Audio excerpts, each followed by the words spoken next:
Hey everybody, welcome back to North Fast Garage. Anthony here, and sorry I haven't posted any videos in a while. I've just been busy, and then I was having problems with my computer, and anyway, so the latest update with the Camaro is I've been working on it for, on and off, maybe a month or so. The thing I was really just trying to do was get the AC working once it got hot out, and it's just, it's been nonstop problems, and that's not the only thing going on with the car. I've also developed another transmission leak, which I don't understand, because back in the spring I thought I had taken care of that with the new pan gasket. Everything was dry for a while, a month or so, at least 2 months. Now it's dripping again. Haven't had a chance to get under there. The Bluetooth radio, that awesome Bluetooth radio that I bought from a guy on Facebook, it was working great, and then that stopped working, so then I had to take it out and send it back to him. Just got that back in. I mean, this car is lucky that it's nice looking, because that's its only redeeming quality right now, and probably why I haven't given up. Probably should have given up on it a long time ago, but it turns out my wife likes it too, so that's a little bit extra motivation to keep going on it. Every time I feel like I'm always getting there, it's just more setbacks. So anyway, I want to show you every detail from the AC work, because it's just, I don't want to bore you to death. So the first thing I did was charge up the system, got the compressor running, and it sounded terrible. It sounded like, a can of rocks rattling around, and so I knew I needed a compressor. So I think that's where I'm gonna kick off this video. I'm just gonna skip the whole charging part. If you want to see how that's done, I do have another video that I just did a couple of months ago on my Cutlass, same exact procedure. So we'll skip ahead to the compressor, and then of course there were more problems after that, and then even more problems. In fact, the saga is still not over. So get you up to speed on the compressor and then the aftermath. So I'm putting the new AC compressor on. Oh yeah, I got this AC compressor from Amazon. It was like $185, something like that, brand new, 4 seasons. So there was this pressure switch, some kind of a switch on the old one. The new one, I just had a plug. Oh, here it is. Just kind of went flying off. So I had to use the snap ring pliers to get the snap ring off, and then on the old one, same deal. And I had to, I hit it with a it was stuck, so I kind of just gave it a few taps, and then it loosened up, came out. This one, to my surprise, when I undid the snap ring, and it was kind of just hanging there, and then I pried it out with a screwdriver, and it shot out. Also, these brackets had to transfer over from the old one to the new one. Just getting ready to throw it on. So as per the usual course of events, we hit another snag.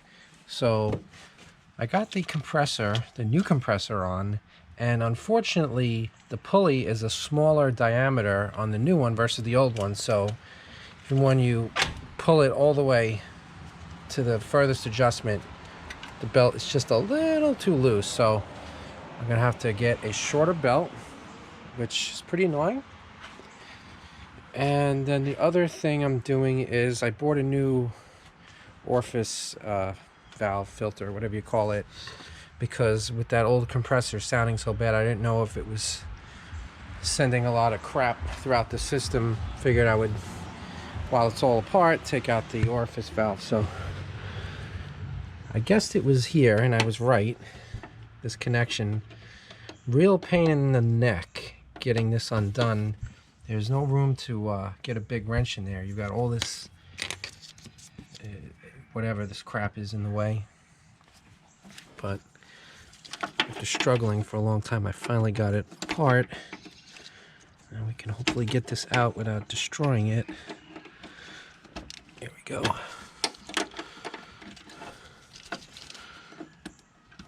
Come on.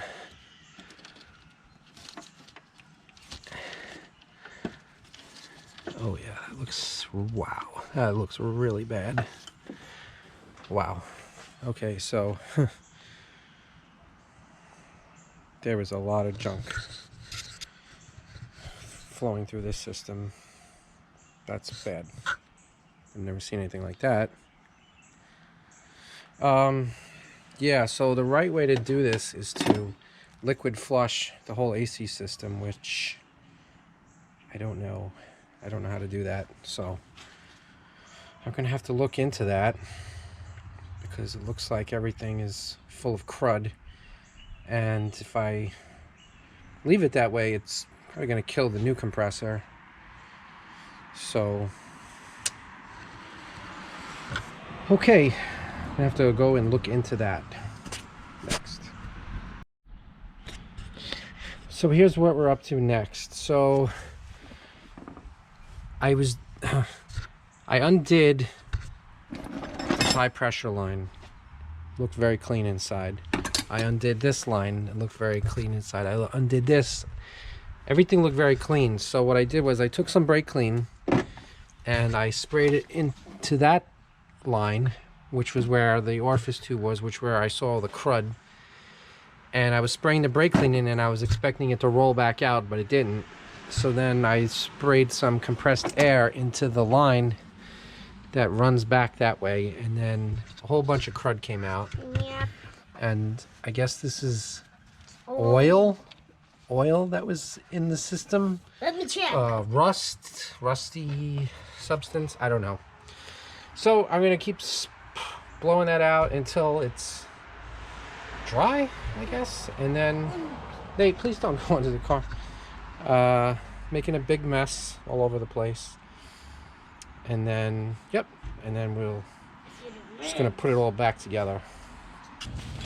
So if I had paid attention to the instructions, I would have seen that you need to add oil to the compressor before you install it, because the oil needs to pool around the front seal to keep it from leaking.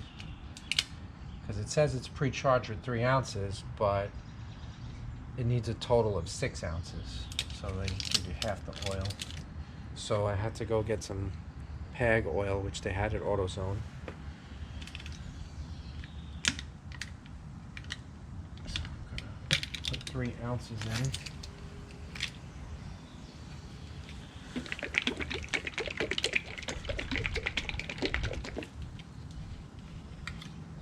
Don't tell my wife I'm using the measuring cup from the kitchen, because I had no other way to measure 3 ounces.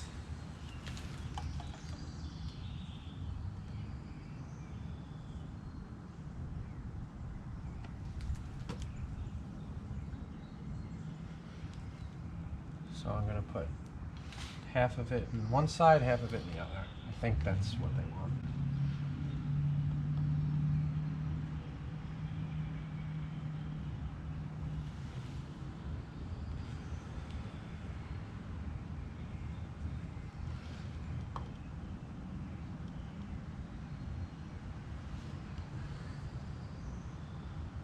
Just going to turn it around a little bit.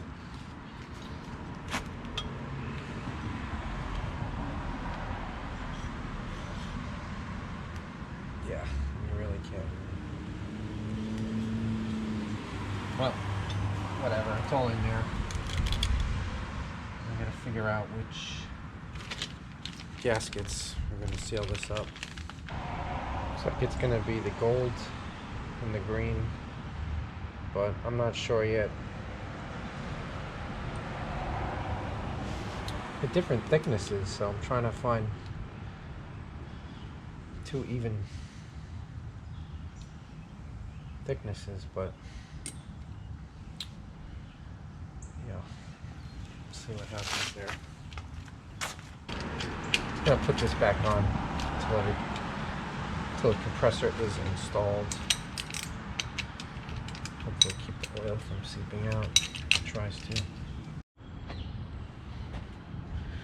Alright, so we got the compressor in. There's 4 bolts that hold it in place here, one in the back, one through this bracket, and then one down the lower part, which is kind of hidden.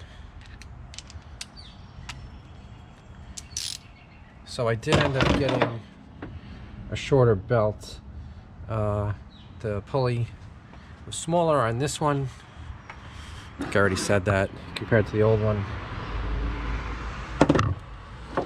So at first there was no tension at all. So I went to Napa because the belt that was on here was Napa, and I gave them the part number and I said, do you have anything 1 to 2 inches shorter? So the guy said, yeah, we have 1 inch, or we have 2 inches. I was like, oh, let me try the 2 inch because it seemed way off. Come back here, couldn't even, the 2 inch shorter one was so short, could not even get it on. That wasn't even close. So then I went back and I said, do you have a 1/2 inch shorter? Which I didn't think would hardly make any difference at all, but ended up the 1/2 inch shorter ended up being perfect.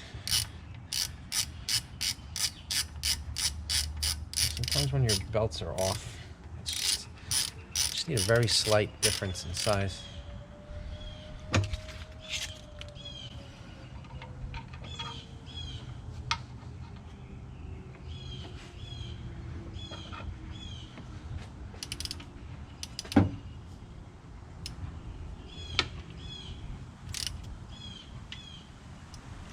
Okay, so now those two seals are sandwiched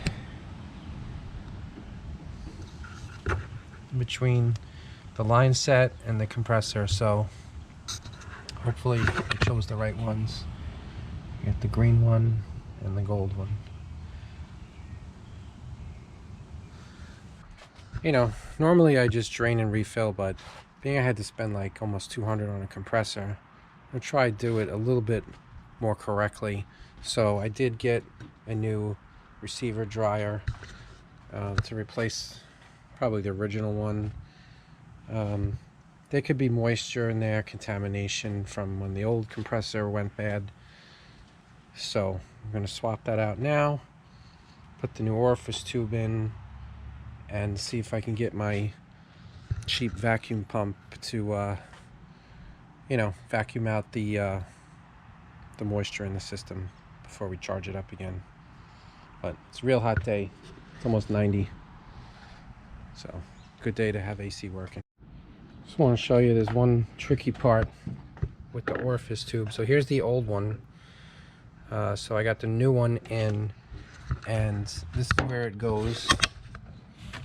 You undo this line, the one that runs down here to the condenser, and this is where the orifice tube goes into. It's hard to see, but there's some dimples on this pipe. So it's dimpled here and here, and there's a bump here and on the opposite side. So you need to position the orifice tube. So these little tiny tabs there and there have to be oriented towards where those little raised bumps are, opposite of where the dimples are, for it to go all the way in. You want it to go all the way in. As you can see, all the way in, because at first it doesn't want to go all the way in. It's like sticking out like a 1/2 inch, but you need to get all the way in there. Pretty much every time I try to do something, I hit a snag, a major snag. So here's today's big time problem. New receiver dryer, accumulator, whatever you want to call it. It's got 3 names, I guess. Cannot get this nut to thread into it. And I know it works because if I take it out and spin it upside down, it goes in no problem. But when you have to put it down into this bracket, it's just impossible. I've been doing this for probably 20 minutes now, trying to position it every which way, and to no avail. It just refuses to engage. So I'm gonna play with this for another probably 30-40 minutes until I get good and pissed. Then I'll probably shut it down for the night. If I do manage to get it back in, you know, we'll continue. So right after I shut the camera off, I did manage to get this back in. What I had to do is I had loosened this screw to loosen up the band clamp thing, and it just wasn't giving me the right amount of movement. So I had to take the screw completely out. Then I was able to thread that nut in, get it all tightened. I put the new O-rings on every connection that I opened. So here, this pipe down here, there, and of course on the compressor. So now I've got my Super Poor Man's vacuum pump, which I have used in the past with success. So it runs off an air compressor, so you put your air line in and it ends up drawing a vacuum, and should be enough or close enough. You know, you want to get this sound, they say, down to like 30 inches of vacuum. I mean, hopefully we get pretty close. I think it gets down to maybe like 25, somewhere around there.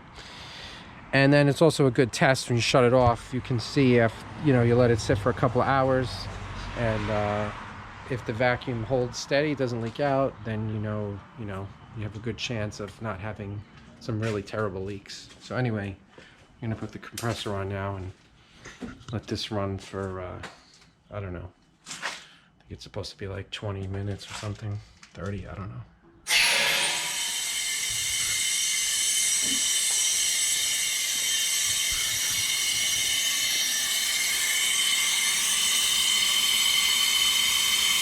About 16 so far.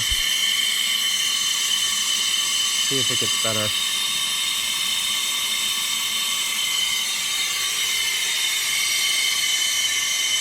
While this is doing this, I'm going to clean up.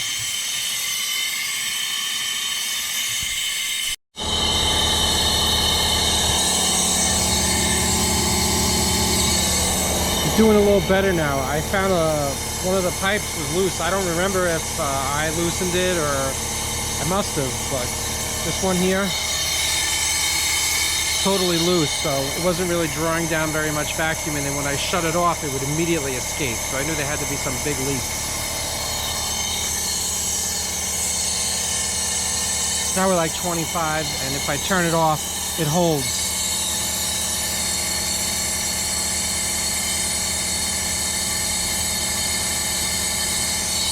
It doesn't immediately drop, so that's a better sign.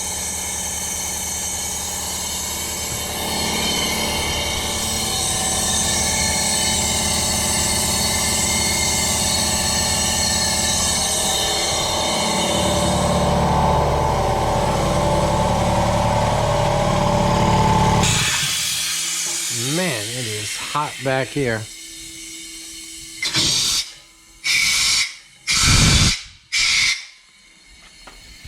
Very hot day to be doing this.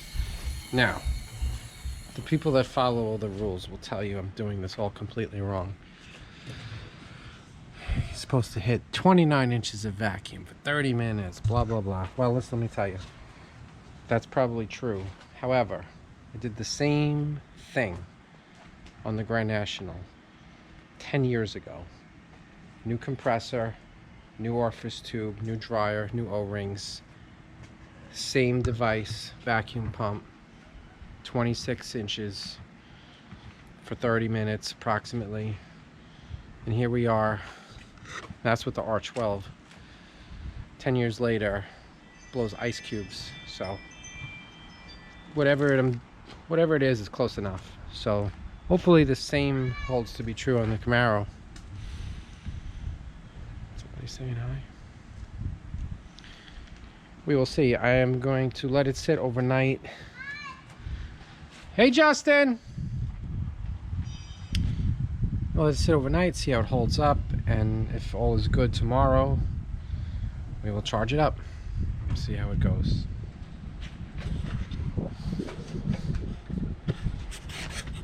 Okay, so it's the next day, and I'm just gonna check out the vacuum situation here. So it's still on 25. It's pretty much where it was last night, 25, 26. So looking good, I would say. You know, probably no leaks if it held the vacuum. Nothing major anyway. So next thing I gotta do is charge everything up. Maybe later today. It's kind of pretty hot right now. I don't know if I feel like melting out here in the sun. Okay, so I get everything all put back together in the Camaro.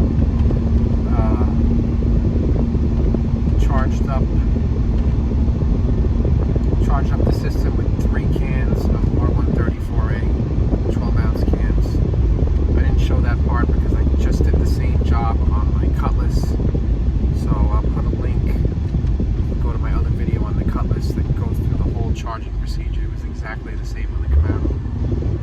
And just driving it around, temperature's pretty good. It's like just above the green, maybe like 45 or something. It feels fine. Everything seems good. So I guess this job is done for now. Hopefully no more bad surprises pop up. But so another thing to check off the list. Got AC working in the Camaro now too.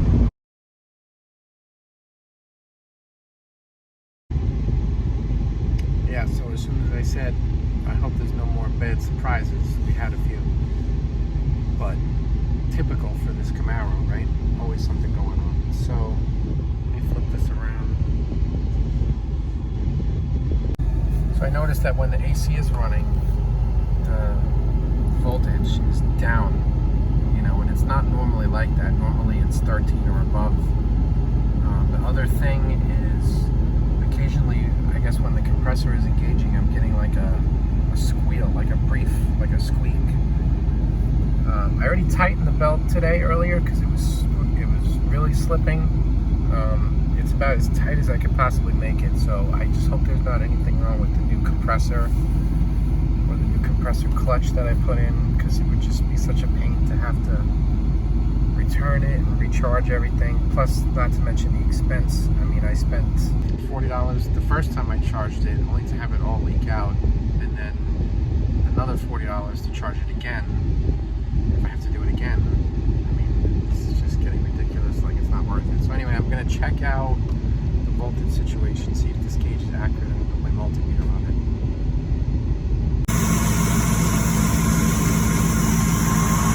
Okay, so for like 14 volts, that's with the car running with the AC off. Just turn it on.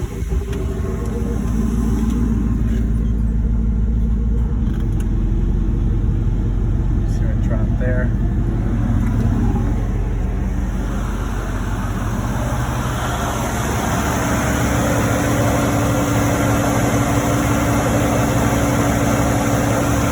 I mean, it's still charging, but that's pretty low. I don't, it really should be above 13.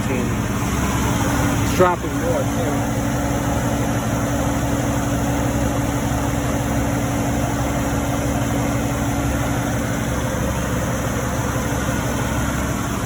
You know, this alternator's never been great. It always does this weird thing when you first start the car.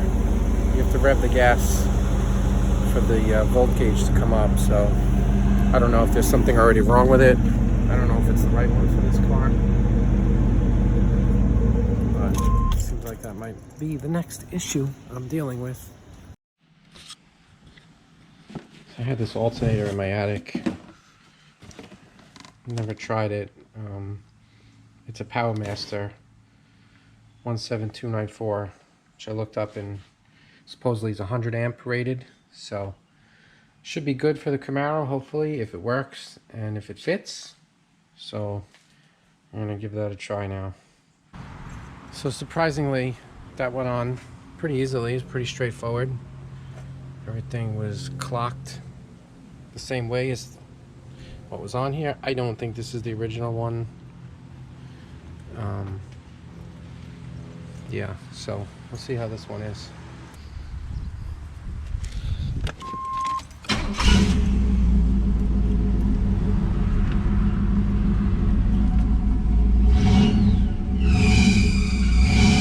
Oh yeah, sounds great.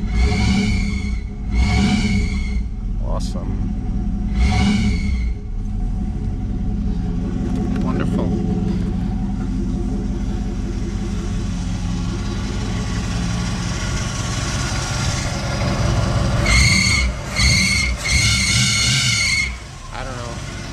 Thought the belt was tight, guess not.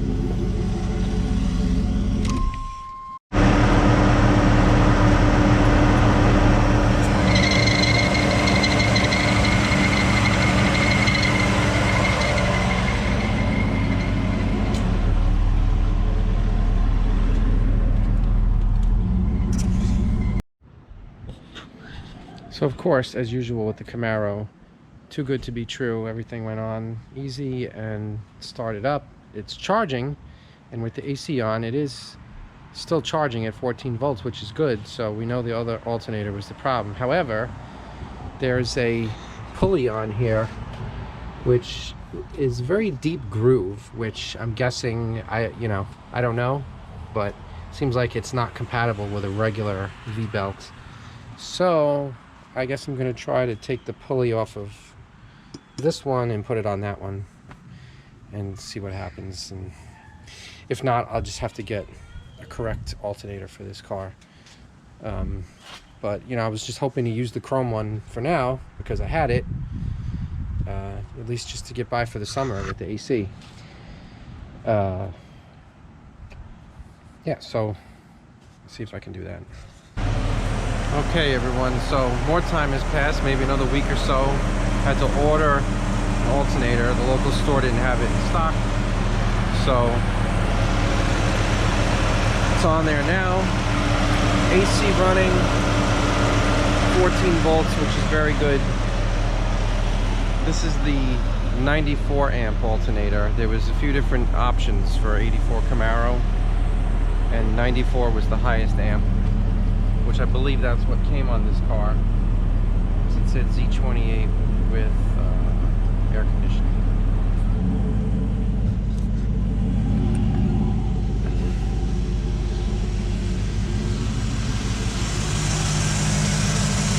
Now, that voltage seems very high.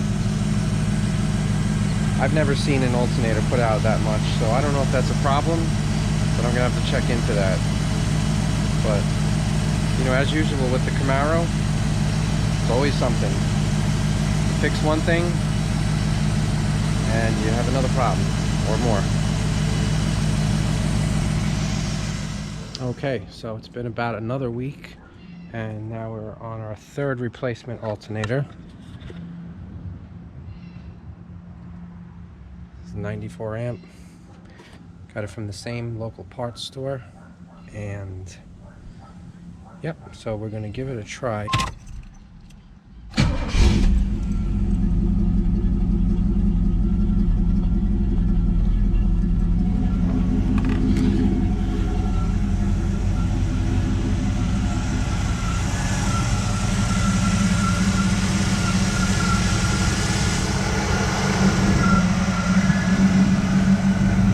Great, so this one's charging even higher than the last one. The other one was 15.5. Now we're up to 15.6. Heading for 15.7. I've never seen anything like this.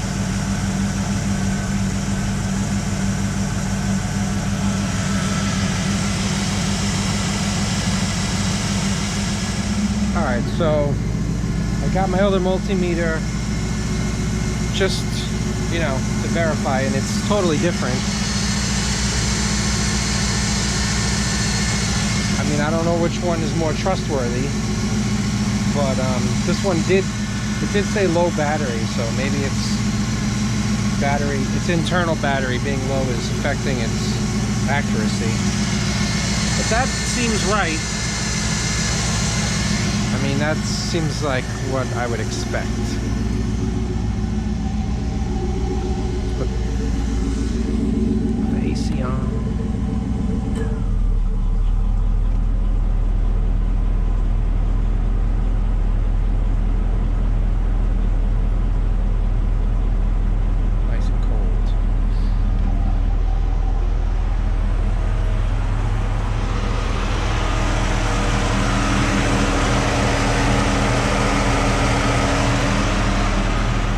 Charging at a good rate. Okay, so another bonehead move by me. Apparently the other alternator was fine. It's my voltmeter, I guess, is off. So anyway, another lesson learned that I should have known. Put a new battery in this multimeter, and now it's, you know, it's reading closer to the other one. It's not way off. And another benefit to this alternator, so even though, you know, I had the incorrect readings on the meter, this one, the volts are coming up as soon as you start the car. I was having that problem with the prior 2 or 3 alternators where it wouldn't start charging until you revved it. This one is actually, as soon as you turn on the key, you know, it begins charging. So that's a win too.